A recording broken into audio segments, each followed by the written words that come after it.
السلام عليكم، كي دايرين؟ اش اخباركم؟ كنتمنى تكونوا بخير وعلى خير. اليوم ان شاء الله غادي نوجد معكم كيكه بالمندرين. كتجي بنينه بزاف، كتجي لذيذه مع واحد الكريمه حتى هي غنخدموها بالمندرين. كتجي زوينه بزاف ومذاقها هائل، ما تشبعوش منها. تبعوا معايا المقادير بالطريقه. غادي ناخذ في الاول الخلاط الكهربائي. غادي نديرو فيه واحد القبيصه ديال الملحه اللي ضروري في الحلويات ديالنا باش تعدل لنا الذوق.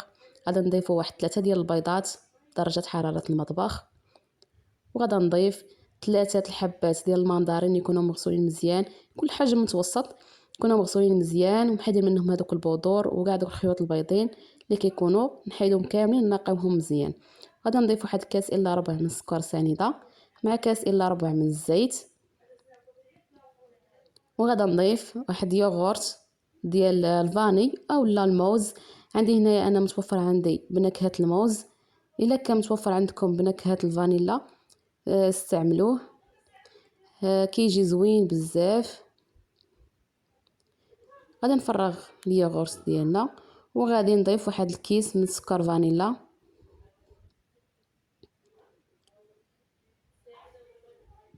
كيجي المزيج زوين مع اليوغورت مع المندرين مع الفاني، كيجي زوين بزاف. غادي نفرغ الكيس ديالي وغادا ندير الخلاط حتى يطحن مزيان، يولي عندي واحد الفقاعات من الفوق. كنتاكد ان الخليط طحن مزيان وكنفرغه في شي اناء كيف ما شفتوا معايا. بعد ما تطحن الخليط ديالنا غادا نفرغه في اناء وغادا نبدا نضيف الدقيق. بالنسبه للدقيق غادي نحتاجو 2 ديال الكيسان، ما يكونوش مقببين، يكونوا ممسوحين. 2 ديال الكيسان. نفس الكاس اللي عبرنا به الزيت والسنيده هو الكاس اللي كنعبروا به الدقيق. غادي نغربلهم مزيان كيف ما كتشوفوا معايا. غادا نضيف 2 اكياس من خميرات الحلويات من فئه 8 غرام، حتى هما غادا نغربلهم كيف ما شفتوا معايا. من بعد ما غنغربلهم غادا نخلط مزيان حتى يتجانس ليا داك الدقيق والخميره مع الخليط كيف ما شفتوا. من بعد ملي كنخلط مزيان كنضيف واحد المعلقه كبيره ديال الخل.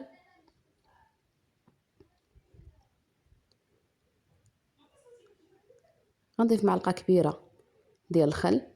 هاد الخل كيعطي واحد الهشاشه، واحد الرطوبيه الكيك زوينه بزاف. كيجي كله فقاعات من الداخل، كيجي زوين. داك التفاعل ديال الخل مع الخميره كيعطي واحد الهشاشه رائعه للكيك. غادي ناخذ واحد المول يكون مدهون مزيان بالزبده اولا الزيت ومرشوش بالدقيق. غادي نفرغوا فيه الخليط، نكونوا مسخنين من قبل الفران على درجه حراره تكون متوسطه، ونخليو الكيك ديالنا يطيب على خاطره. من بعد ما يطيب لنا الكيك ونخرجوه من الفران ندوز باش نوجدوا الكريمه اللي غادي نحتاجو فيها. واحد الكاس اللي يكون عامر ديال العصير المندرين يكون مصفي. غادي نضيفوا ليه واحد 2 معالق صغار ديال النشا اولا مايزينا مع 2 معالق صغار ديال السكر سنيده. غادي نخلط مزيان هاد العناصر حتى يتجانس ليا هذاك النشا مع السكر والمندرين. غادي نخلط مزيان وغادي نديرو فوق النار على نار اللي تكون متوسطه حتى يعقد ليا الخليط مزيان ويتشكل ليا واحد الكريمه اللي كتجي زوينه بزاف. ها هو الكيك ديالنا كيف ما شفتوا، كيجي رطب، كيجي خفيف بزاف. هذه هي الكريمه ديالنا بعد ما وجدات. غادي نفرغها فوق الكيك، غادي نفرغها كامله فوق الكيك. كتجي واحد الطبقه اللي كتكون رقيقه ولكن كتعطي واحد المذاق اللي هائل. الكيك كتجي بنينه بزاف. غادي نوزعها على الكيك كامله كيف ما شفتوا على هذا الشكل، وغدا نزينها. التزيين بطبيعه الحال كيبقى اختياري. انا هنا درت واحد الشرائح ديال المندرين، زينت بدوك الوريقات ديال المندرين معطيو داك اللون الاخضر، كيجي زوين بزاف. ومع الجناب درت الفيرميسيل الاسود. من طبيعه الحال الزين كيبقى اختياري، يمكن لكم تزينوا كيف ما بغيتوا. التزيين اللي كيعجبكم غديروه. غنقطع معكم باش تشوفوها من الداخل كيفاش كتجي. هانتو كتجي رطبه، كتجي بنينه بزاف، كتجي فيها واحد الهشاشه وواحد الرطوبيه. تشوفوا من الداخل كيفاش كتجي خفيفه بزاف. هذاك المذاق ديال المندرين كيجي فيها هائل، وداك الكريمه حتى هي كتجي بنينه بزاف. والدار كتولي كلها بديك الريحه ديال الليمون، كتولي الريحه منعشه. هانتو شوفوا الشكل ديالها كيفاش كتجي بنينه بزاف، غير جربوها ما غتندموش عليها. وما تنساوش تدعموني باللايك والاشتراك، وبالصحه والراحه.